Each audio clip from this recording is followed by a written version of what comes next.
What's going on, everybody? I hope everyone's having a fantastic evening, afternoon, pre-noon, no matter where you are in the world. I'm Hassan Piker, and this is the HasanDaily broadcast coming to you live from kind of gloomy San Francisco. This is Dr. Jihad on stolen land, as always. I hope all the boys, girls, and MBs are having a fantastic one, because today's a beautiful day. Today's a wonderful day. Today is April Fool's Day. That's right. ABDUL'S security chief resigns, says the candidate is unfit for Senate. Anti-Semitism is now hidden behind calculated rhetoric.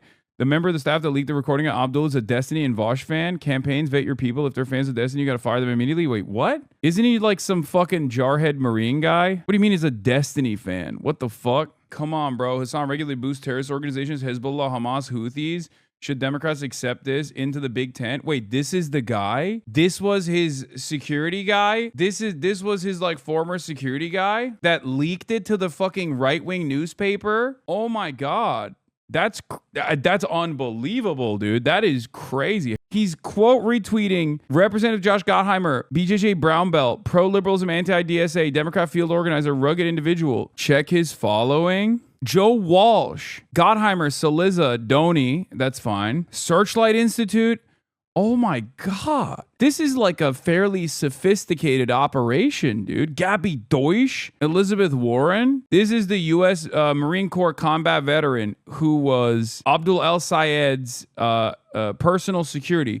He's the one who leaked the comms team conversation to Washington Free Beacon, right? He's the one who did that. That's unbelievable that he was just like a fucking crazy hater. Come on, bro. Honestly, yes, he should. In fact, the next time Hassan Glaze, a terrorist organization, attacks veterans, promotes the CCP or whatever insane take, Abdul should be standing right next to him. Believe them when they tell you who they are. Guillotines, blood in the streets. Leftists like Hassan are constantly hoping for political violence. I think Hassan is on this one. He has been trying to back out, though. If true, can we acknowledge how sneaky it is to invite speakers without mentioning Hassan, the main guest, is also going to be there? The camping knows how bad this idea was, as it was discussed many times.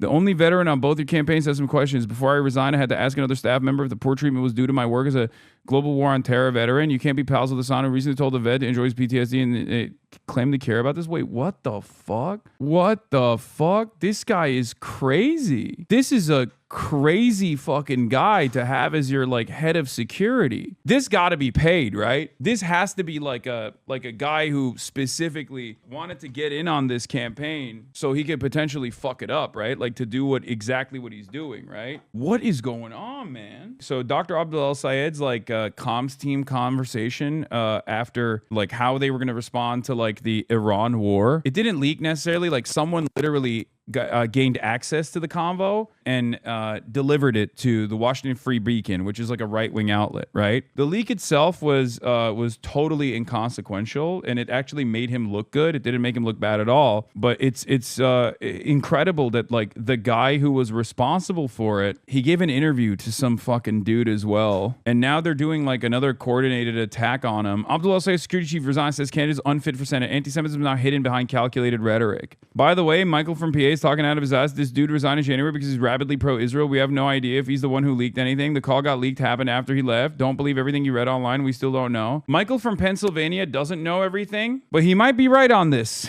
is all I'm going to say. Just cool your fucking jets before, you know, you lean into the Mike is wrong shit. Hassan Piker now giving comment when the campaign doesn't. So glad I resigned from this clown show. Like, this guy fucking is obsessed. He's like a Israel obsessed guy, I think. I don't know about him being a Destiny fan or whatever, but he is very clearly like obsessed with Israel. And it does raise some concern that you got, I mean, this looks like an infiltrator at this point, right? Just saying this loser resigned months before that. It's possible someone else leaked it. Well, sometimes people who were previously privy to campaign comms, especially when they're like, you know, in as intimate of a position as like security, might have access even after they resign. Here he is replying to Destiny. This is a deleted post. Fantic is closer to black nationalism than rational thoughts. I'd pass on this guy. Who the fuck is Fantic? I mean, he's like deep in the cut, it seems, from way back in the day. I know that security staffer is fucking insane, and I have no idea how he's on his staff. I always thought he was a risk and potentially an infiltrator. Yeah, he gives the vibes of a guy who thinks he'll get recruited by the CIA or Mossad if he acts self-important enough. I mean, he might have been. He's replying to D's Twitter talking about past Vosh debates. He's 100% a fan. Yeah, that's crazy. That's pretty fucking crazy. Wow. You're meeting the security leaker guy for the first time? I do, but thank you. What's up, Hassan? Jordan. Nice to meet you. Chris from my team. Nice to meet you. Wait, that's the guy? I met him? So while I was meeting his ass, he was like, oh, I'm gonna fuck this guy up one day. Oh my God. Why is it always like this? Why is it always like this? Why are people always so fucking friendly in person, but they're like seething deep down inside? Fake demon, dude. And this is a Marine Corps veteran. He could probably whoop my ass. He's a BJJ guy. Yeah, ABDUL'S SAYED's comms leaks or is released by a disgruntled former employee. This guy, and after that, you know, he's going on the media. People are like saying, oh, you love Ayatollah Ali Khamenei, whatever, right? He did a Fox interview. We'll obviously look at that as well. I think he had a pretty good line in there that the Republicans got really mad at, but I think will play really well with the Democrats, because remember, this is a Democratic primary where they try to pin him down on this, like, don't you think Iran would be better off without the Ayatollahs? Like, aren't they so radical? And he has a bar, and he just like Uno reverses it so well. And let's take a look. Battle shaping up in Michigan. A Michigan Democratic Senate candidate taking heat over some leaked audio. This happened right after the killing of Iran's supreme leader about a month ago. Here's in part what he told his staff. I also want to remind you guys that there are a lot of people in Dearborn who are sad today. So, like, I just don't want to comment on Khamenei at all. Like, I don't think it's worth even touching that. Okay, that candidate is ABDUL'S. He wants to be a senator from Michigan, and he's my guest now. And, sir, good morning to you. Thanks for coming on here. Want to give you a chance to hear you out. You know what Iran has done for almost 50 years. Why did the comment come off that way with your staff, sir? Look, I'll tell you this. We're in the midst of a war. We don't need to be fighting. It's illegal. It's immoral. It's using our tax dollars to raise our gas prices from a MAGA-backed movement that told us that they would never get us into another foreign entanglement. And here we are. And I just want to remind you that most people in the city of Dearborn and Dearborn Heights are not Arab American. They are white. And they're worried, just like I am. They're saddened by the fact that their tax prices go up, and they are watching their gas prices go up with it, all to fight a war that we shouldn't really be a part of. Yeah, I appreciate the fact that you're against the war. I understand that. But there are more people in Michigan that are going to side your fate politically who don't live in Dearborn, Michigan. Would you accept that? And would you also accept the idea that some Arab Americans in Dearborn may see the downfall of this regime as a good thing? You know, Bill, I'll tell you this. There are many people who see the downfall of the regime as a good thing. But the question of whether or not it was pursued legally, that's a different question. Whether or not it's worth $31 billion of our taxes and counting, $1 billion a day, that's another thing. Chat, he's running for Senate. He's not going to say, as a Muslim man especially, who's currently being tagged as a sympathizer, he has to play a very delicate tightrope. Don't be fucking ridiculous. He's not going to fucking be like, oh, dude, I love... Like, first of all, he shouldn't ever say that regardless. He should never say, like, oh, I love the Ayatollah, obviously, if he ever wants to fucking hold office of any sort in the United States of America. But, like, he's saying the right thing. Like, my statement in a situation like this, if I was asked about it, would be, it's not up to us. It should be up to the Iranian population. And there has never been a singular instance where an American bombing campaign, or there's never really been an instance where an aerial bombing campaign has ever actually successfully led to regime change. But there's also never been an instance where American military intervention has left the country better off. Since World War II, we have not had a singular W. It's costly for the taxpayers. It's unbelievably deadly and destabilizing for the people that are living under these bombing campaigns. And on top of that, it's a gross mismanagement of our productive forces, our productive output. Every single dollar that we spend on those bombs, blowing up schools, could have been a dollar that we spent on our schools in our neighborhoods. It's immoral, it's morally repugnant, and a lot of people that watch this show on Fox News believed in Donald Trump's message when he said, we're no longer going to get into foreign entanglements. No more silly, unnecessary wars of choice. We're not doing that. And guess what? We are doing that now. And we're doing that at the behest of Israel, another foreign country that has taken up a good deal of our attention and a good deal of our tax dollars all the same. It's a spectacular failure, and that's the real conversation here, not some leaked audio. Would it not be better for the people of Iran, the Arab world, and the people of America, frankly, would we all not be better off if the radicals in Iran did not make the decisions for the people of Iran in that region? Like, this question itself is also so entitled, you know? Like, why do we get to decide this, right? Like, what do you mean? How do we get to make this decision for other people? It's so ridiculous. We need to do away with this notion that we are the world police. We have never actually, this is a lie that we've told ourselves to make it seem like American intervention is a moral act when it's not. It's just for, you know, rich petroleum company owners, right? It's for the super wealthy. It's not for the regular ordinary Americans. Regular ordinary Americans go out and fight these wars and they get fucked up in the process. They don't see any of the benefits of it either. It's just for the super wealthy. And it's conducted with our tax dollars too. Like, that's where all of our productive output is going to. It's unbelievable. And then on top of that, we have this like sense of entitlement that like we are going to decide what other countries, how other countries are ruled.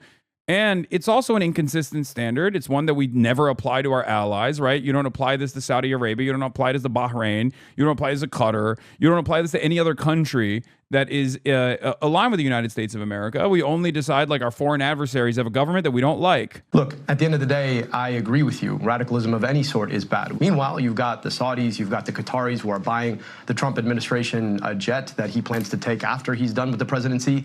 Those are all radical regimes too, and that we're not going to war with them. To me, the question of whether or not we go to war ought to be a question of whether or not it's in the best interest of our government, of our people, whether or not it actually makes our lives better. And I think the answer to this question is already no when it comes to Iran, like it has been when it came to Iraq. We may be out of this war at 9 o'clock tonight in prime time. We'll see about that. We'll see what the president decides on that. Its impact is still going to be felt around the world. And it's still being felt around the world. It's being felt in America. It did not have to happen. We still spent upwards of 20, 30, 40 billion dollars in both loss of assets that were evaporated in the process. Like, that's all economic output that went to something so unnecessary, okay? Waging war, and it was lost in the process. 13 soldiers died in the process.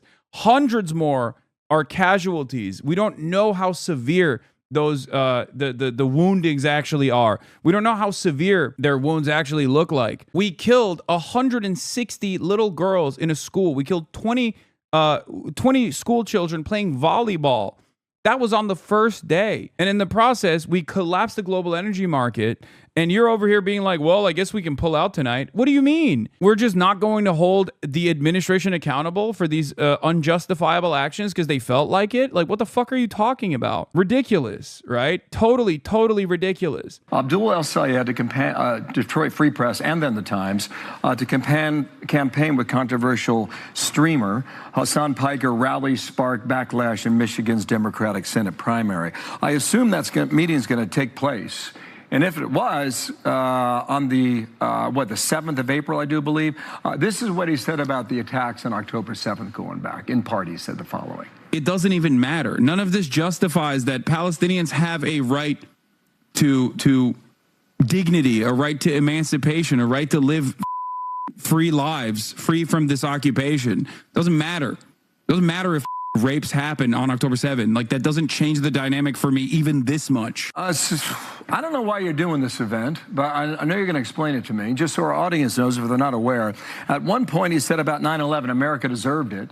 That's awesome that they put like the context though. Why did they do that? Do I have a secret agent inside of the Fox News editing team? Like, is one of the Fox News producers just like, yeah, for the first time ever, let's just show the full scope here. That was right after October 7th too, if you guys recall.